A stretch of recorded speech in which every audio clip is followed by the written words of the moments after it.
Hello! Welcome back. Yes, indeed. It's been I was going to say a hot minute. How American did I just almost sound? It's been a wee while, but obviously not for you because we're back onto a regular schedule. We are, aren't we? Look at us being all shiny pants. I know. Well, I think we're getting to a routine of it now, aren't we? We kind of know what we're doing. We sort of know the direction and what we want to sort. Direction. Yeah. My director shirt. Vintage, I'll have you know. Is it? Yeah. Remember I went up to London. Oh, yes, you did that. Yeah. Beyond retro. Ooh. Bit of second-hand stuff. Yeah. It makes me feel nice and it's it's a good colour. I like it. And it's from it's a bowling league. Ah. Yeah. It's got a bowling thing on the back. Yeah. Denver, Denver something. Because we've got a lot of American followers anyway, haven't we? I've no idea where it is. Denver? So I'm sorry if that's but random fact. Anyway. Yeah, that's all right. How are you all doing? Yes, very well.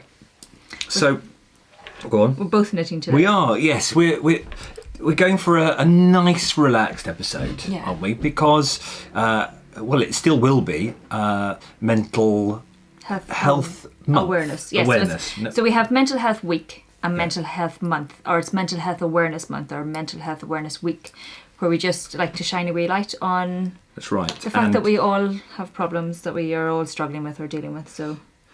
And it's just becoming a bit more marked, isn't it? So because I remember it happening last year, and the Prince Harry and Prince William did a little talk, didn't they? And, and they've done it again this week, haven't they? Yeah. William has just talked about how much. I say yes. I haven't actually seen it. Have you not? No. That was a lovely interview actually, talking about. He was talking about how hard it was for him as a air ambulance worker.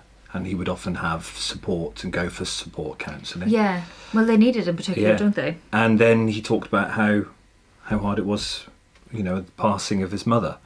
Yeah, that's something to so that was this week, and that makes a big. And they mark it as well. All the radio stations had a minute silence at 10:59, and it's all over. If you're on social media, you would have seen it likely on the likes of Twitter and on Instagram, on Facebook, everywhere. It's everywhere, which is fantastic, frankly. I'm delighted. It's so good to see it. Yes, yeah. 10 years ago, you would never have, well, it would never have been talked about. No, not at all.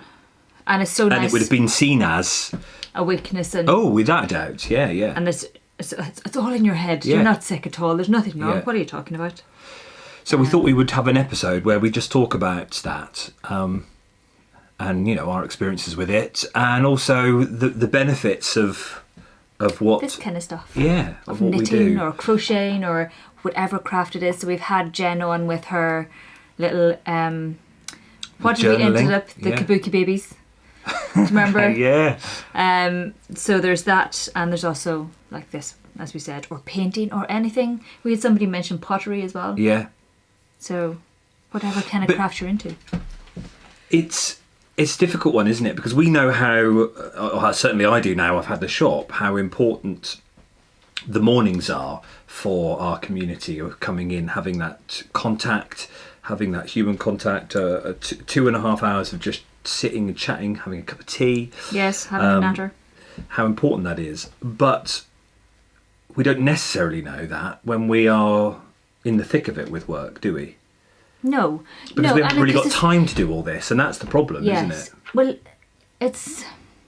I remember I heard something about how you manage time. You have time, it's what you prioritise. And more often than not, you will often end up prioritising work because you have to get that thing done. Yeah. And there's a lot of pressure on you to do that. And there is such an interesting dynamic where people...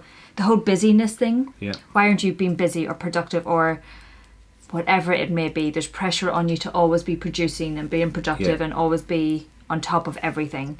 And that's a hard existence to be. It's a hard level to be at consistently.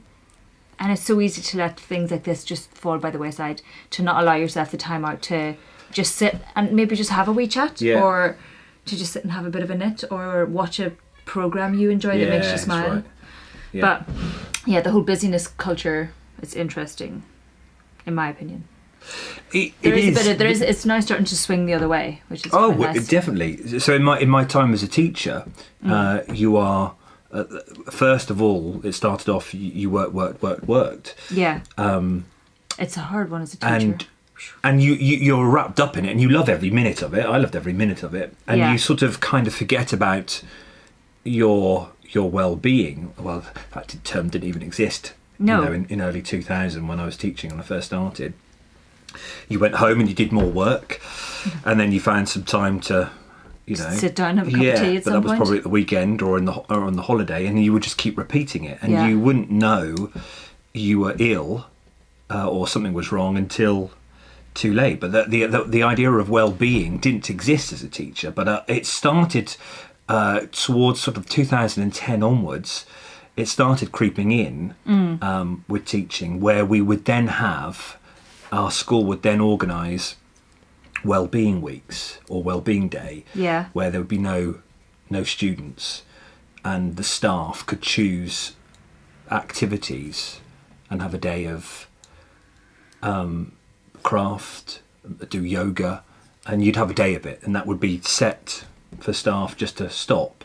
And if senior teachers, you know, management were thinking about that and knowing it was important to do, I think that's a big turnaround.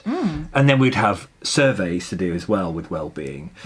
So it was really and a special number. So if you were, you know, in a position where you found it was getting a bit too much, work had signed up to a contact number you could ring, and you get money support advice or health advice or whatever. So it started turning into a big thing after. Yeah, because I think they started to realise people were having problems and they didn't know who to talk to. Because that's often the case, or that you kind of feel embarrassed about the fact that you might be having financial problems, or you might be having problems dealing with X, Y, or Z, and you don't know that it's okay to talk to other people as well. You know, that kind of way? Yeah. So making that information available, so they may not necessarily want to talk to you, but at least they'll have somebody they can talk to. So, talking about the whole wellness week thing, one of the girls I'm friendly with through my day job, they actually have, at her workplace, they have wellness weeks, and they do also, so they have a cake sale where they'll raise funds for mental health charities, and they also have crafty days, and they have various people coming in to talk about managing your mental health, you know, in stressful environments, and how managing your workload to reduce stress in it, because stress is a thing. Cool, isn't it just? And I'm aware there's certain people who are like, oh, anxiety isn't a big deal, and maybe if people were more involved with helping other people out, it wouldn't.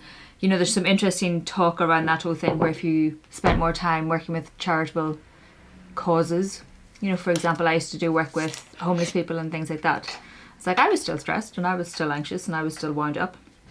But it's nice that these conversations are now becoming much more acceptable and people are more willing to talk about their experiences. In the early 90s, my dad was in a highly stressful position of work day in, day out. Yeah. And one day he thought he was having a heart attack. Phoned the ambulance, came. This is at work. Well, I'm at university at this point, and went to hospital and everything, and they did all the tests. No, nothing. Can't find out what's wrong. Now remember, we're talking 90. What was when this? You were a spring chicken. 90. What were we talking about? 94, 93. Before I went to university, yes, because they then had. Yes, it must have been just on that cusp. Couldn't find anything, so went back home because there was nothing wrong. So he didn't even need to stay into hospital. Yeah. But it was that moment where he was at work and chest tightening and shortness of breath. But when he then came home, all was okay, and then it repeated every couple of months. It must have happened 3 times. Oh, jeez. Where it just thought he was having a heart attack. And so the third time, then he just had even more tests. And then it came back. I think he then saw another doctor, then he had to go to another doctor. And it was then said, you've had a panic attack. And of course, we'd never heard of panic attacks. No. So he was literally one of the first ones in our area to... I don't think it was even talked about on telly. No, because they've only become more obvious in the last, like we're talking the last 5 years maybe. Yeah. And so we'd never heard of the term, didn't know what it was. I don't think even the doctors had perhaps linked it completely with stress at that point.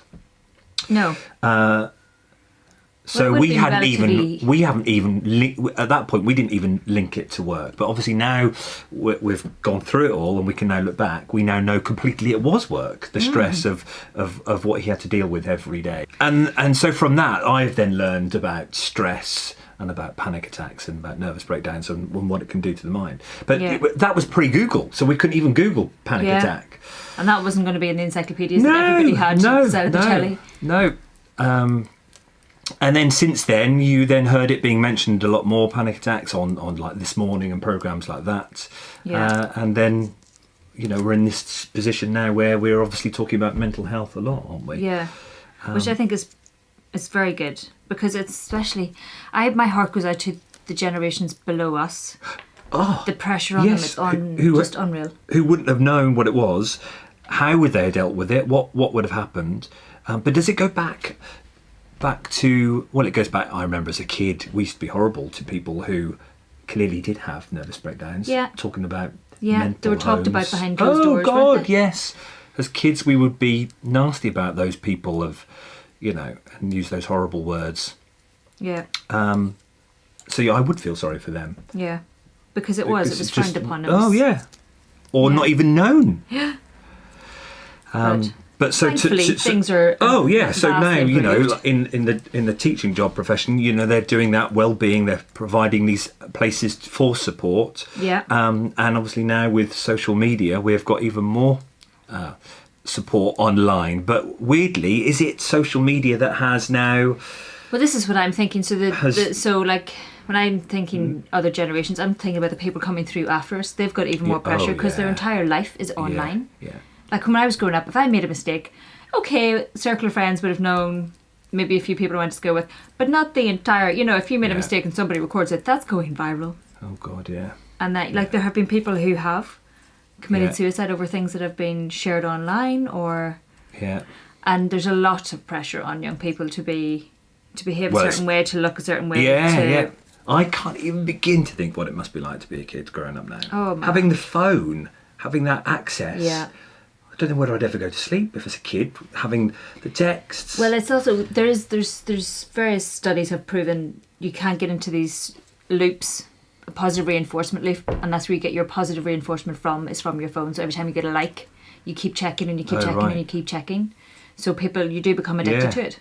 And that's where you're getting your positive reinforcement rather than almost for that coming from yourself, and the good people in your life supporting you and helping you out and all that kind of side of things. Traditional ways of looking at it, where if you would have had good support in your life. But there's also the other side where people that maybe don't have positive support in their life, they're able to possibly attain that through online. Indeed, yes. And have online communities. And people who aren't able to leave the house, for example, have an online community and support network that way. But I think to a certain extent, and I'm not up on mental health and whatever, I'm only talking from my own experience. Yeah. I do think it is important to have human contact as well, even if it's a small amount, or have a cat, have some sort of sociable contact. Like I said, we've often mentioned the fact that I work from home, so I will just every now and then be wandering in and be like, let's do it. And to be fair, I haven't done it much recently because I've been popping in anyway, and life has been a bit busy, but for a while it was definitely, I was calling in a couple of times a week being like, oh, you're human, I can poke you in the face and have a cup of tea. That's it. Yeah. So for me it's very important, and I wouldn't be, so I've often been described as an extroverted introvert, where I like people but I need to lie down for a good day after dealing with people. I'm like, I'm exhausted, but and just be able to go home and close the door and have a bit of quiet. But I still like to be able to go in and make contact with people and be like, okay, I'm not alone, it's fine.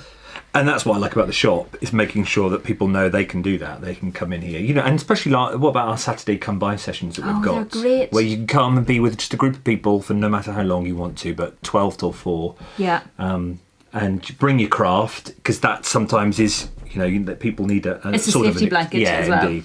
But also because it is, once you actually go and you talk to, I've only been maybe once now. It's awful. I keep being away. It's just time, isn't it? Work. But it's the fact that in that one day, I must have had 4 or 5 different people helping me out. Yeah. And I only really knew you. the other people that were helping me out putting it together, I met that day. Oh, yes, or I'd only met briefly in like, passing before. Yeah, I remember Caroline helping you out with your... Or like whenever, cushion. after talking to them and I was having an issue with my knitting and we had the little support network letting us know, it's like, oh, you do it like this.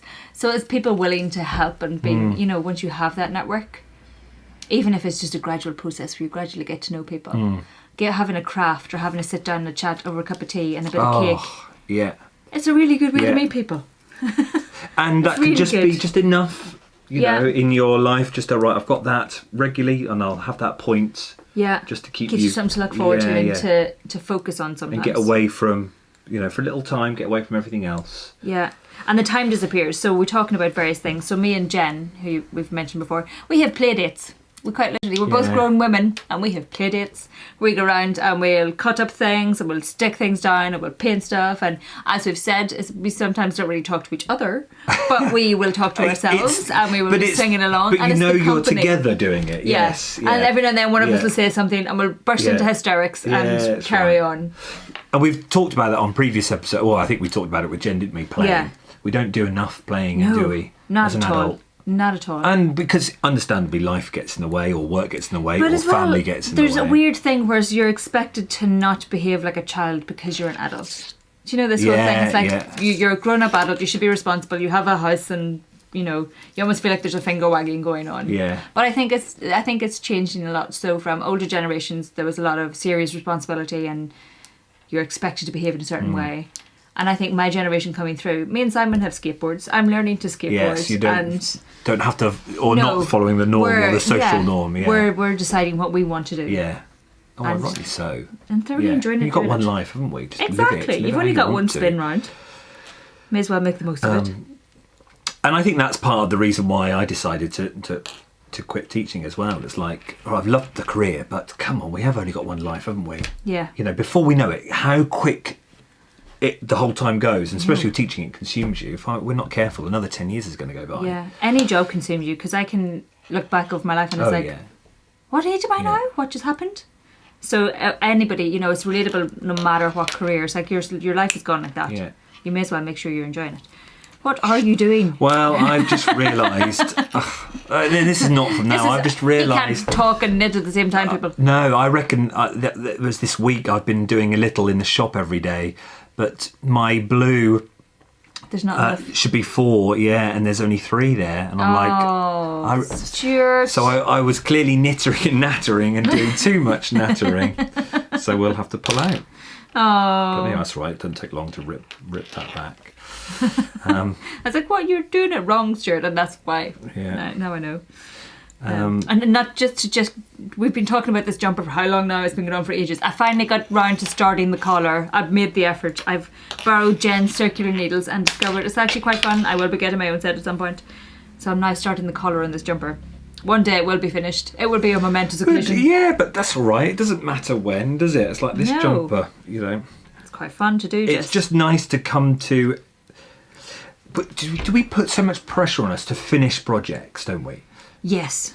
I've got to do that. And we almost work up that and you almost pressure. don't do it because you've got the pressure to finish it. Right. It's really so weird. The craft should be just do it when you want to do it. Or yeah. Well, that's it. That's the whole... Me and Jen were laughing about the fact that I went to sit down and start it and realised I didn't have the needles, and then I wasn't in the mood for another couple of days, and then I finally was again, so I got started again. But I've been watching, because my health generally hasn't been great this past week or two. Really? But it's fine. You talk about don't panic. Yeah. But I had a similar issue to your dad, where I didn't think I was having a panic. I was actually very calm, but I was having chest pains and all this kind of crazy shit happening. Excuse my French. Sorry, people. Crazy things happening. Yeah. I can beep that out.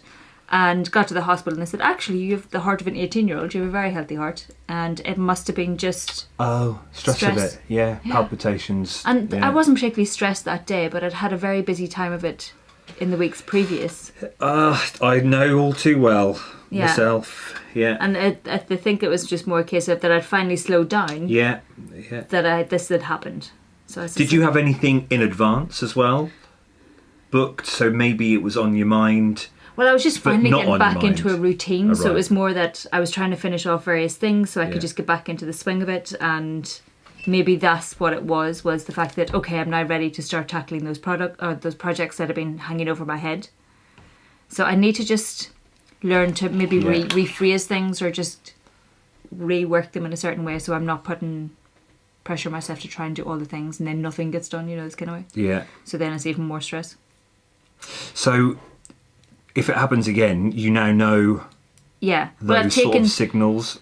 Well, it kind of came out of nowhere because I'd gone for a nice calm walk that morning. I just made myself a cup of tea and I just sat down at my desk and I had these almighty chest pains. And I had a pain up the front of my throat. God, and into my back. And I was like, well, it's not... Because I was they're like, the classic signs of a heart attack, aren't they? Yeah, and I was like, well, I don't feel like I'm having a heart attack. No. So I was quite calm about it. And the people came out and I was like, this isn't a heart attack. And they're like, but we still have to take you in to check. And I'm like, okay. And it's the first time I got to ride an ambulance. So that was interesting. Oh my God. I know. I shouldn't smile. But I know we can now. But yeah. I was at the time. I was like, this is very peculiar. But it was just. They reckon it was just a lot of stress. Yeah. Well. And my body was finally decompressing from the stress. Know that all too well because as a teacher, I loved the job. I took on lots of work. I was one of those sort of men. I'll do that, and like to impress. So I'll do that, and I'll do that show, and I'll do that event, and because the more you do yourself in work, the more interesting work is as well. So we wanted to do new events, new productions, and I'm quite laid back, so I never really got stressed because I dealt with it all. And I got to the Christmas pantomime, big show we would do with all the school. Yeah. My favourite part of the year because Ting would be the pantomime dame. I still need to see pictures of this. Ting, if you're watching, just WhatsApp me the pictures. I won't share anywhere, I promise. And we would have a whale of a time because it was our way of having fun at work because we would then be socialising, we would be having rehearsals, you'd get to see the kids in a different light rehearsing and it'd be brilliant. Yeah. Yet my body would literally let me down to the point where it was the what do you call it? It was like sciatica. I couldn't walk, just couldn't walk. And I would still go into work because I'm like, I'm not ill. I just can't walk. So I'm not ill, I just can't function. But I would literally be like hobbling round work. I couldn't walk properly. Jerk. And that happened the first time and I didn't really understand what it was. And people said, oh, that's stress. That is a classic form of stress. I said, I'm not stressed at all. I've got this brilliant job where I'm doing these school shows. I'm with Ting and everyone having a laugh. But it's the amount of work that your brain knows you've got to do. You've got to do that rehearsal after school. You've got to make sure you do the tech rehearsal. You've got the parents coming in on 4 nights and a matinee. You've got to make sure you've got the front of the house booked and you've got the kids doing that and you've got that last minute rehearsal. Yeah. And I think it was that where your brain just goes, I think we can't take any more, Stuart. So if I'm going to try and stop you doing work, then I'm going to seize you up. Physically stop you from going into work. Yeah. Yeah. So I didn't feel stressed as in the classic way of being stressed where you want to shout at people and that's when most people think you're stressed. Well, yeah, there is the whole thing about the whole high functioning anxiety. And that's what it was. So that was obviously me being anxious and worrying about that. You're still doing all of the things. Yeah. But and then we would do the show. And then a couple of weeks after, when we then had Christmas holidays, it would just literally go overnight. And you think, oh my God, is that really because of stress or the anxiety of it all? Oh, most definitely. Our bodies are interesting things. My body has done this to me numerous times over the years where it's just like, you need to sit down. Yeah. And I'm like, oh, okay. So, you just various things. And I would then get to the point where when that started coming on, because that was probably in the last of 6 years, since about 2010, 2011, you then just realise, right, okay, I'm clearly doing too much. Yeah. And that's when I started to try and properly start saying no to things. Because we always feel bad about saying yes, no. there's a certain amount of guilt, isn't there? It's like, I should Yeah, be doing that, and yeah. there's also the whole, I should be doing that. I am able to do it. Yeah, Why am that's I right. not doing it? So I then just got better at saying, I'm not going to do that now, because although I can, but clearly it's just too much, because I've got that to do. You've got your general teaching to do. You've got that to do. Yeah, You've and we got that all to do in the have evenings. We all have various things like that where you're pulled in 20 different directions, and then you're like, okay. Yeah. And there's also, we often can put pressure on ourselves because of that as well. Do you know what I mean? It's not necessarily people putting pressure on you. You put pressure on yourself because you've said yes to it. You don't want to let people down. That's right. Yeah. You want to do it as best as you can. That's right. So you then work even harder because you want to impress. And it's mad. Yeah. But talking about Crafty, we've been chatting about our own experiences. There's you found an interesting book that's currently doing the rounds. Yeah. An interesting character. James Mcintosh.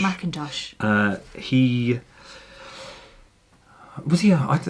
Was or is a famous chef, or a chef, and a sort of TV presenter, and he very much what we're talking about. He suffered from depression, and his book is all about how he now uses knitting to help him get through that, and a source of mindfulness. Yeah. He's done a brand new book, Knit and Nibble. Knit and Nibble. So it's packed with, and it might be a good one for men out there as well. Yes, based on what I've read about the book. It's full of, I'm just reading it there, it's got some patterns for accessories and all sorts. Yeah. And what is it says? Looking for a pattern for the men in their lives that they actually wear. Yeah. So making clothes that the men will actually wear. Because you've talked about this before, being able to find a good pattern for a bloke, it's kind of hard. Yeah. So that's another angle. And he's going around to yarn shops and doing little sit-down talk sessions. That's really good. And I know Maria, my friend down in London with her yarn shop, she's just had him in for an evening. So I think I might try and contact him to see if he'll come to one of our Saturday combined craft sessions. Oh, that'd be really nice, wouldn't it? To bring his book, do some talks, find out, listen to him, how he dealt with, how he came through depression, how he dealt with it. That'd be really good. And how the wonderful world of knitting has helped him. Or crafting it's the fact that it's for people who struggle with mindfulness and that side of things as well. This is an alternative to basically, it's a way, because using your fingers and your hands, it can still your mind slightly because you have to focus on what you're doing. Oh, indeed. We're sort of still chatting, but if you're at home and you're knitting and really concentrating, you aren't thinking of anything else. You're in that moment, and that's what's really nice, isn't it? Yeah. Completely shut off time. You're not thinking about what you're doing for tea. Yeah. You're not thinking about tomorrow. And it gets you away from the screen. Yeah, and it, because for me, I'm online all of the time. Yeah. I'm on my computer all of the time. Nature of your job, yeah. So for me, it's awesome to sit down with my knitting and my crocheting. And sometimes I'll have the telly on the background, and I've been listening to loads of podcasts lately, though. So that's what I really like, and I'm glad we're now sort of venturing into this world, because I'll do that of an evening, where I'll be knitting, and I'll just have a podcast on. I'll have Fibre Hustle on, or who else? The Grocery Girls. Yeah. Quite a few, and you just listen to them. Yeah. And you don't even have to watch them, really. No. It's just nice. It's a bit of company almost, while you're sitting doing things. But I think that's nicer than the telly. Yeah, almost definitely. I rarely watch TV programmes now. I tend to watch a lot more YouTube, because the people I'm selecting to decide to watch, I'm actively choosing to watch them. Yeah. Rather than that just happens to be on the telly. Yes, yeah. Because we don't have a TV box as such. We've got a telly, but we don't have a Freeview box or any other type of TV box that there might be. So it's quite good. Well, it's then your audience who are interested in that same thing. So, and having that on in the background. It's a bit like the radio, but a bit more personal. Yeah. I mean, I like listening to the radio in the evening than the telly. And it's nice as well, because I watch a lot of vloggers and stuff. So with my other channel, I tend to watch a lot of vloggers on various different topics. It's quite diverse, everything from climbing to beauty and everything in between. So for me, it's nice because they're actual people, and you see what's going on in their lives, and it's rather than a made-up story. Where it's, exactly. You're like, you're having a bad day too, and that's how you dealt with it. High fives, go team. Yeah. Or just what's going on with them. I find it fascinating. It makes it, I don't know. Yeah. It's like my own version of Big Brother, but without the grossness. And that's the power of YouTube, I think, isn't it? Yeah. And I can now understand when I left teaching, I had a year 7 form, and we were talking about. That's our timer, people. Oh yes, Stuart has his on a timer. yeah, strict with half an hour. We were talking about screen time. Yeah. And what you watch, and year 7 saying the biggest thing they watch is YouTube, and I couldn't understand it at that point. But now I can, because Now you're it's done with the kids. directed. You target, you find what you want, and you can watch what you want at the access of your fingertips. Yeah, very much so. And since we started this, we've found all you lot great audience, Yeah. haven't we? You are The wrong. comments that you leave, and who we've met, and who we now follow as a result of doing this. Yeah, very much so. It's our little mindfulness, fascinating, isn't it? Really. Yeah. It's very inspiring as well. I find it incredibly inspiring, because when you see people go through what they go through and they come out the other side and they're doing awesome Yeah. things, you're like, well, if you can do it, Yeah. even if it's just creating a new pattern, or they've finished a particular project, Yeah. or they're out hiking up a really big hill. Oh God, I can't wait to do that So- again. Go up the Lake District and go up a mountain. Yeah. To But I show- need to do Scotland. I haven't done Scotland yet. Me neither. Yeah. We were actually talking about this. I'd love to go up and do Scotland. We're off to Cork in June. Woohoo! Oh, fabulous. Well, I hope you enjoyed it. A bit Yes. more nice, relaxed one. But Feel free talking to about- share your experiences, Indeed, or it's an important issue and Yeah. an important topic to discuss. or if you have a good resource you think people should be, if you've read a book that you find really useful, or podcast you think people should check out, let us know down Yeah, below. Share it definitely. in the comments, get involved. Yeah. All that kind of good jazz. And see you in a couple of weeks' time. Yes. Thanks, everyone. Thanks for watching. Bye.